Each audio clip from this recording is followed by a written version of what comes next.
날씨가 맑은 날이 있는가 하면 흐린 날이 있죠.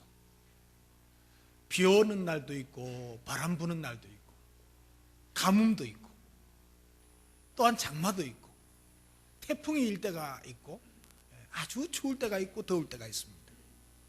이렇듯이 이 자연현상 속에서 살아가는 우리 인생들도 한결같이 인생길이 고르지를 않습니다. 전도서 3장에 보면 우리네 인생사를 잘 묘사해 놓았는데요, 1절로 8절부터 계속 기록되어 있죠. 천하 만사에 때가 있다.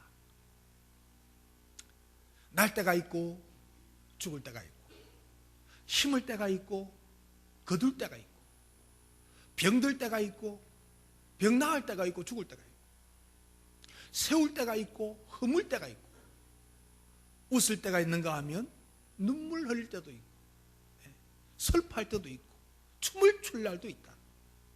이런 여러 가지 인생의 모습들을 말하고 있습니다.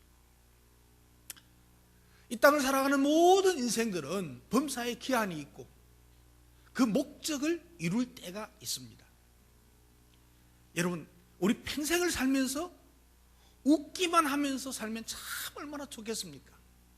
그런데 슬퍼하는 날도 있고 애통하는 날도 있을 수밖에 없습니다. 성공만 있으면 너무너무 좋겠지만 실패할 때도 때로는 있습니다. 걸어갈 때가 있는가 하면 뛰어갈 때가 있고, 걸어가다가 뛰어가다가 넘어질 때도 있습니다. 배고플 때가 있습니다. 뿐만 아니고 배부를 때도 있습니다. 이 같은 삶은요, 우리 사람이 인생을 살아가는데 누구나에게 예외가 없습니다. 예외가 없습니다. 여러분, 믿는 자나 믿지 않는 자나 별 차이가 없습니다. 믿는 사람은 성공하고 믿지 않는 사람은 실패하느냐? 전혀 그렇지 않습니다. 전혀 그렇지 않습니다. 열심히 예수 잘 믿는 사람도 실패할 수 있습니다. 하나님과 전혀 상관없는 사람, 상관없이 살아가는데도 성공할 수가 있습니다. 세상적으로. 그래서 여러분, 성공과 실패라는 결과를 가지고 우리 사람들의 믿음을 판단해서는 안 됩니다. 우리는 이 안정된 삶의 여건을 위해서만 신앙생활의 목적을 삼으면 안 됩니다. 내 신앙생활 목적은 나의 안정된 삶이다, 이러면 안 됩니다. 하나님께서 우리에게 약속하시는 삶의 안정됨은 그 여건과 장소, 이게 똑같이 주어지질 않습니다. 하나님께서는 어떠한 삶의 여건과 어떤 조건을 당해도 초월해서 극복할 수 있는 삶의 능력을 갖기를 원하십니다. 인생의 모든 실패와 고난과 역경 속에서 그 안에서 하나님의 뜻이 있음을 발견할 수 있어야 됩니다. 현재 내가 힘들고 어렵고 고통스럽다고 해서 힘들어 어려워 죽겠다, 이게 아니고 이 속에서 하나님의 뜻이 있음을 발견할 수 있는 영안이 열려있는 여러분 되시기를 주님의 이름으로 축복합니다. 오늘 본문의 바울은 자신이 부한데도 처할 수 있고 가난한데 비천한데도 처할 줄 안다고 고백하고 있습니다. 힘들 때도 어려울 때도 고통스러움도 핍박도 고난도 어떤 좋은 경우에도 다 처할 수 있다고 합니다. 여러분, 우리가 살면서 어려움이 있고 문제가 있고 아픔이 있고 고통이 있고 병들 때도 있지만 이것들이 우리에게 있어서 하나님에 대한 믿음까지는 흔들려서는 안 된다는 얘기입니다. 그래서 어떤 경우에도 이 모든 것을 능히 승리하고 능력 있는 삶을 살자는 것이 오늘 본문 말씀의 내용입니다. 그래서 오늘 설교 제목을 능력 있는 삶을 삽시다 그랬습니다. 옆 사람 보고 우리 능력 있는 삶을 사십시다. 예, 잘하십니다.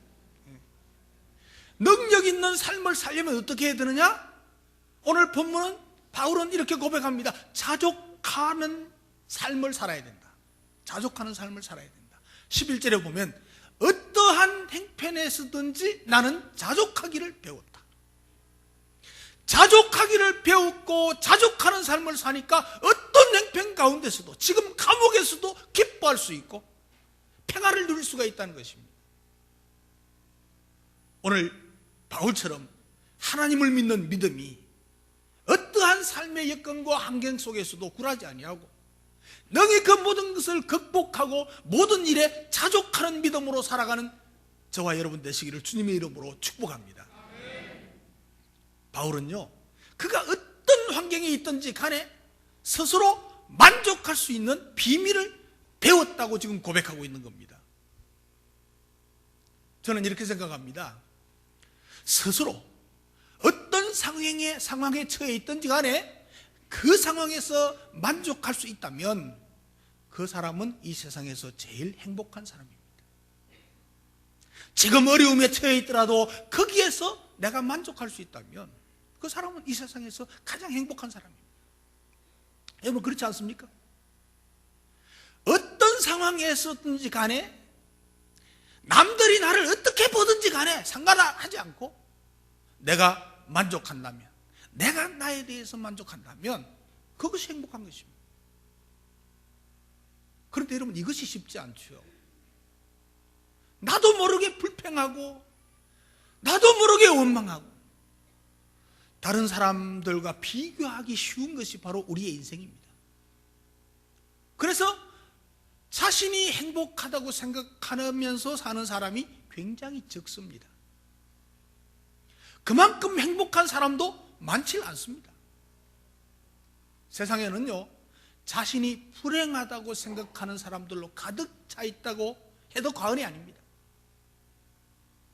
에레미야서 12장에 보면요, 에레미야 선지자가 하나님께 질문하는 내용이 있습니다. 뭐라고 질문하는 거 하니까 이렇습니다. 하나님, 왜 하나님을 믿고 그 뜻대로 살려고 애쓰는 사람이 고난과 어려움이 그렇게 많습니까? 그런데 하나님을 알지 못하고 악을 행하고 사는 사람이 오히려 왜 행통하게 사는 것 같습니까? 어쩌면 이럴 수 있습니까? 하고 질문을 합니다. 여러분 이 질문은요, 누구나가 한 번쯤은 하나님께 던지고 싶은 질문이 아닙니까? 바로 여러분들이 해보고 싶은 질문 아닙니까? 그런데 하나님의 대답이 참 냉혹합니다. 에레미야서 12장 5절에 보면 네가 보행자와 함께 달려도 피곤하면, 걷는 사람과 함께 달려도 피곤하면 어찌 말과 경주를 하겠느냐? 네가 평안한 땅에서 무사하려니와 요단 강물이 넘치고 넘실거릴 때는 어찌하겠느냐? 하나님의 대답이 무엇인가 하니까 하나님께서는 에레미야를 걸어가는 자와 함께 경주하는 정도의 사람으로 세우기를 원하지 않는다는 겁니다. 말과 함께 뛰면서 경주하는 정도의 사람으로 만들겠다는 것입니다. 어떤 역경에서도 어떤 환경 속에서도 능히 그것을 헤쳐가는, 그리고 승리하는 강한 사람으로 만들기 위한 하나님의 뜻과 하나님의 의도가 있다는 것입니다. 훈련시키겠다는 거예요. 결국은 에레미야 선지자가 겪었던 그 고난과 그 역경이 연단의 목적이었습니다. 하나님께서는 우리 성도들을 연단하시기를 원하십니다. 나에게 당한 지금 고난과 역경, 어려움과 아픔, 이것이 하나님의 뜻에도 연단하셔서 더 온전하게 세우시기 위한 것임을 믿으시기 바랍니다. 우리에게 어려움이 없을 수가 없습니다. 사도 바울은 로마서 8장 18절에 생각한데 현재의 고난은 장차 우리에게 나타날 영광과 좋게 비교할 수 없도다 그랬습니다. 현재 우리가 당하는 어려움과 고통, 아픔은 장차 영광스럽게 나타날 하나님의 영광과 비교할 수가 없대요. 지금 고통 별것 아니래요. 하나님께서 그 고통을 행복으로, 기쁨으로, 만족으로, 충만으로 채워주실 줄로 믿습니다. 여러분 경험보다도 위대한 것은 없습니다.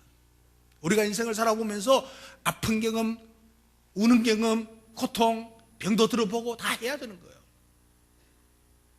여러분 제가 지금 멀쩡하게 여기에 서 있으니까 좋은 일만 다 있었던 것 같죠? 착각하지 마십시오. 그렇지 않습니다. 저는요, 어릴 때 배고픔을 모르고 살았습니다. 보리밥이라도 배부르게 먹었습니다. 그런데요, 진짜 배고픈 걸 당해봤거든요.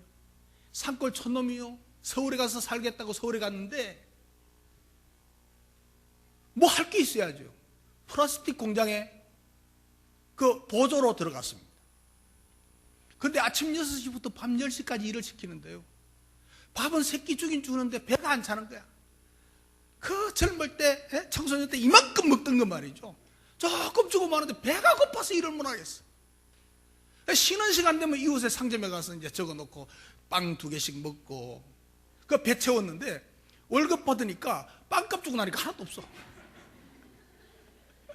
석 달을 그렇게 하고는 내 인생 이래갖고는 안 되겠다 싶어서 어디 갔는가 하니까 갈 데가 없으니까 맥주집 웨이터 보조로 갔어요. 웨이터도 아니고, 맥주 나르는 거.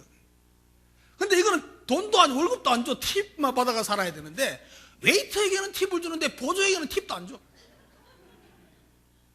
근데 밥을 하루에 2끼밖에 안 줘. 저녁 5시부터 새벽 6시까지 일하는데 밥 2끼밖에 안 주는 거예요. 얼마나 배가 고팠는지요. 저요, 진짜 배가 고프니까 도둑질하고 싶대. 빵정 하나 훔쳐 먹으면 안 될까 이런 생각이 들더라고요. 배고픈 게 저는요, 너무 힘들어서 우리 교회에서 구제사업하면서 쌀 나누는 거 제일 먼저 했어요. 배고픈 사정을 아는 거야. 배고파 봤으니까. 배고픈 게 얼마나 힘든가 아니까요. 그리고요, 그것도 또 배고파서 안 되게 리어카 장사했습니다. 리어카 가지고 채소 장사하고요. 왕십리 저 밭대기 가가지고 밭 며칠 모아가지고 밭 한 두룩 사가지고 이제 리어카 싣고 가서 채소도 팔고 오래 했습니다. 과일도 팔아보고, 심지어는요, 고기도 팔아봤습니다. 생선, 동태도 팔아보고요, 깔치도 팔아보고. 처음 듣는 이야기죠. 다 해봤어요. 그래가지고 병 들었잖아요. 그래가지고 병 들고 나니까 고향 내려와야지 어떡합니까? 고향 내려오니까 집에 오니까 뭐 우리 집은 산골 방앗간이라서 그때 잘 안 됐어요. 그 김해에 있는 그 우리 누님 큰 방앗간을 했어요. 그 와서 막 되는 대로 일 조금만 도와주라고 그래서 사실 일 도와주러 갔는데 머슴산 거예요, 사실은. 뭐 월급 받고 그러지는 않았지만. 그래가지고 이제 거기서 이제 치료를 하면서 거기서 예수 믿었잖아요. 야, 저는요, 예수 믿으면요, 병 나을 거 생각하는데 그냥 예수 믿고 병 나왔어요. 이제 내 인생 새롭게 출발된다. 아무 이제 고생 안 해도 되겠구나. 하나님이 나와 함께 하시고 지켜해 주시니까, 인도하시니까, 이런 생각했습니다. 그런데요, 전도사 되려고 하니까 노력해서 또 공부, 안 하던 공부 또 해야 되잖아요. 성경 읽어야죠.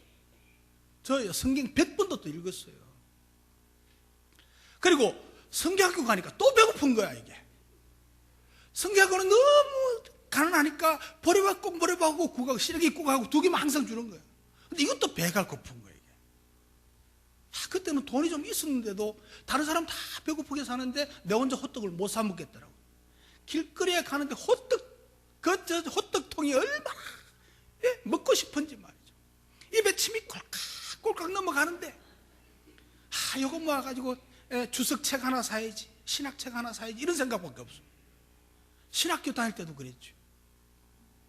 여러분, 처음에 이제 전도사로 가니까 너무 좋겠다 이러고 갔는데요, 가니까 7명밖에 안 되니까 전도해야 되잖아요. 매일 산꼭대기까지 올라가서 전도하고 또 전도하고, 그리고 한 2-3달 해보니까 미천도 떨어져가 설교하기도 너무너무 힘들고 일주일 고생하는 거예요. 너무너무 고생해요. 또 신학교 하기 위해서 시골교회 갔잖아요. 신학교 다니면서 교회도 막 열심히 또 전도하고 이렇게 하다 보니까 교회는 부흥되고, 교회 짓는데 말이죠. 교회를 짓는데 그 국을 하러 다니니까 보조받으러 다녀야 되잖아요. 온갖 군데 가서 거지처럼 국을 하니까 겨우 이제 예부당하고 뭐 사택 걷더니 지었는데 얼마나 고생했는지 몰라요. 먹고 사는 거에는 다 헌금해야죠. 그걸로 다 끝난 줄 알았어요. 우리 컴퓨터에 개척했잖아요. 개척 첫 해부터요, 배고파 죽을 뻔했어요. 먹을 게 없어. 6개월치 월급 통째로 빌려가지고 뭐 어떻게 해가지고 컴퓨터 다 사고 나니까 밥 사 먹을 쌀 살 돈이 없어요. 쌀은 어떻게 얻어가지고 좀 반찬은 뭐 주워 먹고 이렇게 했죠. 근데 그것뿐입니까? 개척 처음 시작했던 데 같이 참여했던 분들이 애를 먹이는데요, 제가 죽을 뻔했습니다. 최고 죽을 뻔했습니다. 얼마나 억울한 소리 많이 들었는지 모릅니다. 큰빛교회 20년 30년 지금 그저 흘러온 거 아닙니다. 여기에 배신도 있고요, 얼마 뭐 안 오니까 어떤 전도사님 막 뚝 떼가지고 가서 개척하죠. 여러분 그때 가슴 아픈 건 상상도 못합니다. 얼마나 많이 울었는지 모릅니다. 고난과 아픔, 여러분 잘 몰라요. 지금 내 그동안에 말이죠, 남모를 우울증에 시달린 적이 몇 번 있습니다. 심지어 나중에 대인 기피증이 생기더라. 사람 보기 싫더라, 만나기 싫더라. 이 대인 공포증이 있었어요.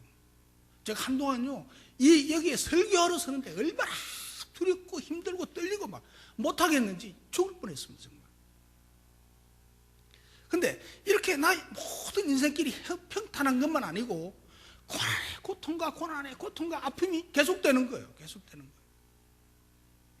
이런 인생의 여러 삶의 경험들이 나를 더 지금 단단하게 만들어 놓은 거예요. 어릴 때 어머니께서 우리 자녀들을 키우면서, 우리 7남매였대요. 두 아들은 그냥 돌도 안 돼서 죽고 5남매 이제 키웠는데, 제가 막내거든요. 5남매 키우는데, 가지 많은 나무에 뭐 바람 잘 날 없다고 맨날 그랬어요. 그게 무슨 소리가 하니까 맨날 집안에 화가 생기는 게, 아픈 놈 생기고 또 다른 놈 아픈 놈 생기고 낳고 뭐 이런 일 저런 일 사고 나고 막 이렇게. 우리 아버지 방간에서 이게 손가락도 잘리고 큰 사고 아닙니까? 팔이 안 잘린 것만 해도 다행이지만 어쨌든 막 이랬는데, 교회도 이 규모가 커지고 보니까 각기 다른 개성을 가진 사람, 여러 형태의 삶을 가지고 살아가는 성도들이 모여가지고 믿음의 공동체를 세워가다가 보니까 그야말로 바람 잘 날 없는 거 아닙니까? 여러분들 일주일에 한 번 와서 뭐 이렇게 예설교 듣고 가니까 뭐 그만이지만, 그러나 그동안에 여러 어려웠던 그 경험들을 통해서 단련된 믿음이 오늘날 나를 지탱해가는 큰 힘이 되는 것입니다. 여러분 지금 인생을 살아가면서 어려움도 만나고 고통도 눈물도 아픔도 있지만, 그것이 모아서 여러분들의 인생을 더욱더 온전하게 되고 그거 연단하여서 하나님 앞에 더 귀하게 더 크게 쓰임받을 줄로 믿으시기 바랍니다. 현실에 이 고달픈 상황을 원망하지 말고 위기의 삶을 통해서 하나님께 더 가까이 나아가는 더 큰 은혜를 깨닫는 여러분 되시기를, 성숙한 성도가 되시기를 주님의 이름으로 축복합니다. 저는 그런 인생길을 살면서 가만히 지금 생각해 보니까 그때마다 죽겠다, 못 살겠다, 너무 어렵다, 힘들다 이런 생각을 해본 적이 없어요. 당하면 그래 이렇게 나갔어요. 그게 이제 승리하는 모습이에요. 어떻게 당하는가, 어떻게 감당하는가가 중요한 것이에요. 하나님께서 우리에게 평안한 땅과 평안한 환경에서 겨우 살아가는 그런 나약한 자가 되기를 원치 않으십니다. 하나님은 어떠한 환경에서도 자족하면서 승리하는 삶을 살아가는 삶의 능력자가 되게 하시는 하나님이심을 믿으시기 바랍니다. 우리를 연단하시는 하나님께서 우리의 어려움과 아픔과 고통을 통해서 연단하셔서 어떤 경우에도 승리하는 삶을 사는 사람으로 세우시는 능력의 하나님을 믿으시기 바랍니다. 그리고 이 고난과 역경 뒤에는 반드시 하나님의 축복이 뒤따름을 명심하시기 바랍니다. 마태복음 5장 10절에 보면 의를 위해서 핍박을 받는 자는 복이 있나니 천국이 저희 것임이라고 했습니다. 핍박 중에도, 어려움 중에도, 아픔 중에도, 고통 중에도 의를 버리지 않는 사람은 천국을 소유하게 하신다는 것입니다. 의는 핍박 중에서 더 빛이 나고 가치가 있고 더 큰 의미가 있게 되는 것입니다. 우리들에게 진정 필요한 것은 좋은 환경과 좋은 여건이 아닙니다. 사람의 욕심은요 끝이 없습니다. 한이 없습니다. 우리가 흔히 사용하는 말 중에 남의 콩이 더 커 보인다 그러잖아요. 남의 떡이 더 커 보이거든. 이것은 결국 뭡니까? 비교의식 때문에. 비교의식. 나의 것에 만족하지 못하고 늘 남의 것을 보고 남의 것을 탐하고 남의 것이 더 좋아 보이는 것이요. 이것은 인간의 탐심이 만들어낸 욕망 때문에 그렇습니다. 우리는 나에게 주어진 작은 것들부터 소중하게 여기고 그것을 감사하게 여기고 자족하는 마음을 늘 가질 수 있는 여러분 되시기를 주님의 이름으로 축복합니다. 이것이 곧 능력의 삶을 사는 것입니다. 남과 비교해서 스스로 나를 비천한 데 가두지 말고 비천한 것으로 살지 말고 하나님 말씀대로 요단의 창굴한 그 물결 중에서도 능히 살아나고 말하고도 능히 경주해 낼 수 있는 부한 데에도 처하고 가난한 데도 처하고 어려운 가운데서도 처할 수 있는 만능의 성도가 되시기를 주님의 이름으로 축복합니다. 우리의 문제는 환경이 나빠지고 여건이 나빠진 것이 아니라 그 여건을 이겨낼 수 있는 믿음의 능력이 부족한 것임을 인식해야 돼요. 우리는 모든 환경과 여건의 해결을 위해서만 때를 쓰지 말고 이거 해결해 주십시오, 이거 해결해 주십시오, 때 쓰지 말고, 물론 기도는 해야 되지만 그러나 이런 환경 속에도 이길 수 있게 해주십시오. 어떠한 환경과 여건 속에서도 능히 이길 수 있는 자족하는 신앙을 가지는 사람이 되게 해주십시오. 그런 사람이 되기를 주님의 이름으로 축복합니다. 그리고 능력 있는 삶을 살려면 어떻게 해야 되는가 하니까 예수 안에 사는 것입니다. 예수 안에 살아야 돼요. 옆 사람 보고 우리 예수 안에 사십시다. 예수 안에서 사는 것. 오늘 12절에 보면 내게 능력 주시는 자 안에서 내가 모든 것을 할 수 있느니라. 내게 능력 주시는 자가 누구십니까? 예수입니다. 예수 안에서 살면 된다는 거예요. 세상을 이기는 승리자가 되는 법을 지금 가르치고 있습니다. 이 말씀은 무슨 소원이든지 다 이루어준다는 뜻이 아닙니다, 여러분. 어떤 환경에서든지 승리할 수 있다는 뜻입니다. 성도들이 신앙생활을 하는 가운데서 가장 당황해하고 잘 해결하지 못하는 문제가 바로 이 문제입니다. 내가 예수를 믿으면 만사 형통한다고 생각을 합니다. 예수 믿으면 만사 행통하는데, 기도하면 만사 행통하는데 이렇게 생각하다가 그 반대의 현상, 어려움과 문제가 닥치고 실패가 오고 그러면 너무나도 쉽게 낙심해 버립니다. 만사 형통에만 초점을 맞추니까, 실패하는 것을 생각지도 않으니까 낙심해 버린단 말이죠.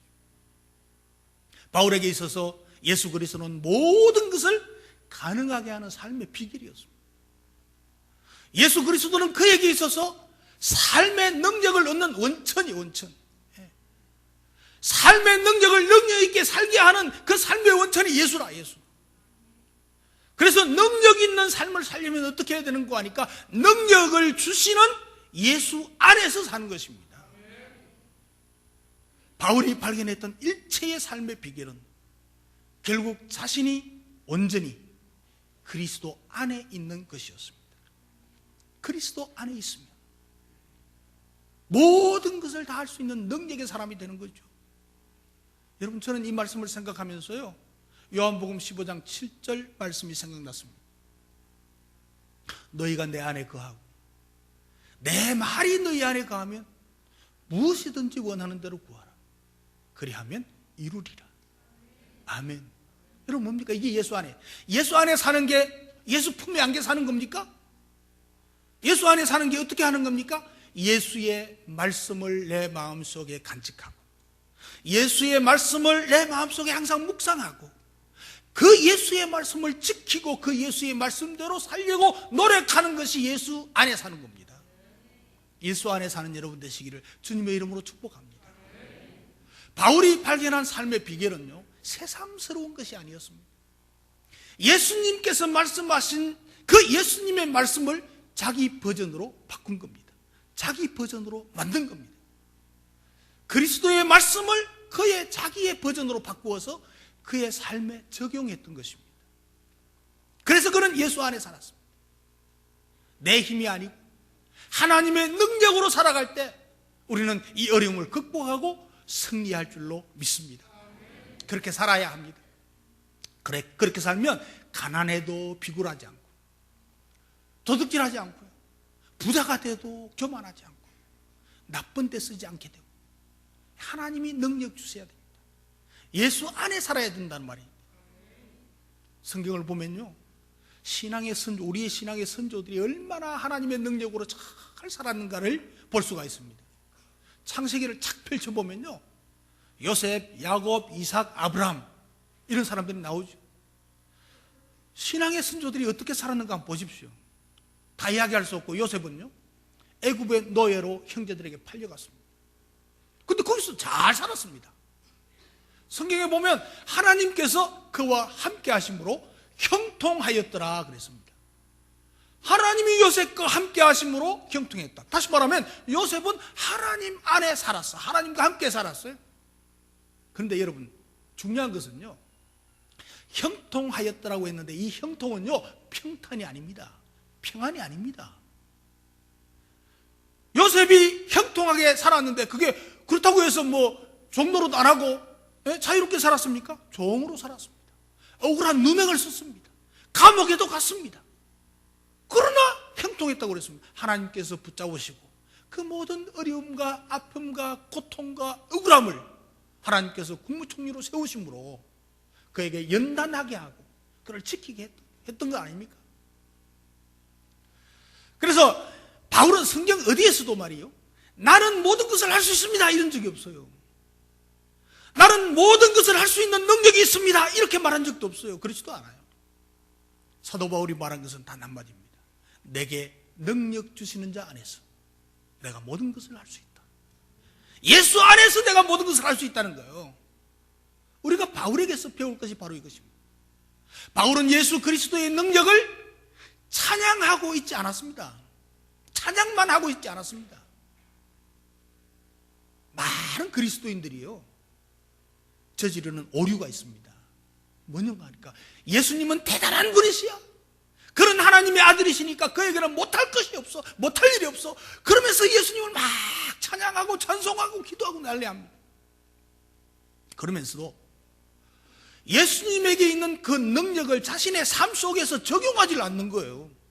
예.